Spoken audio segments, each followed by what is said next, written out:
Kakatapos ko nga lamang maglaba at ito, panibagong vlog na naman tayo sa ating buhay-buhay. Makaraos na nga tayo ngayong panibagong taon na masigla at payapa sa ating pamumuhay.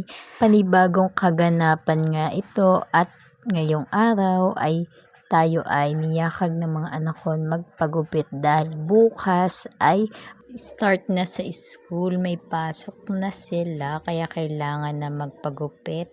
At sinama ko na nga ang aking 3 anak dito, kaming 5 nga sa aming sasakyan.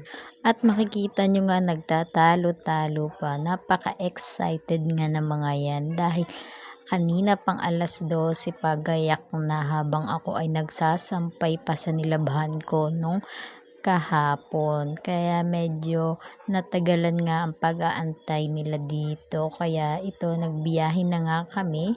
Nung nagbiyahe na nga kami dito ay may tinuro sa akin ng aking pangalawang bata na mayroon daw tao na nagapang napaakyat sa jeep. Yun yung ating nalampasan na. Kaya nakakaawa naman. Naku, sana safe si kuya sa pag-akyat niya sa jeep.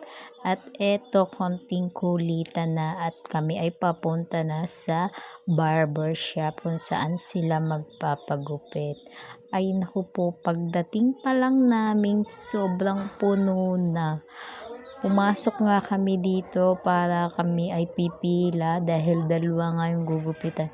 At talaga naman napakahaba ng pila at mukhang bago pa nga si kuya dahil hindi siya familiar sa akin.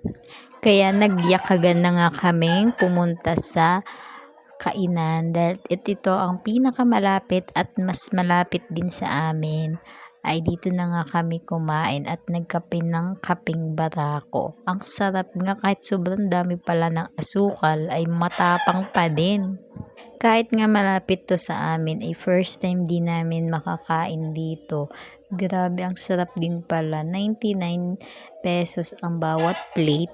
Maraming pagpipilian. Tapsilog or chicken silog, pork silog. At marami nga ding iba. Marami din silang mga putahe na ihahanda yung mga kung gusto nyo pang umorder.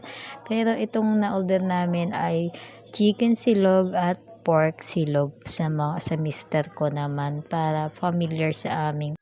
Okay naman ang pagkain kasi sobrang lalaki din ng chicken. Naubos nga ng panganay kong babae ang chicken niya.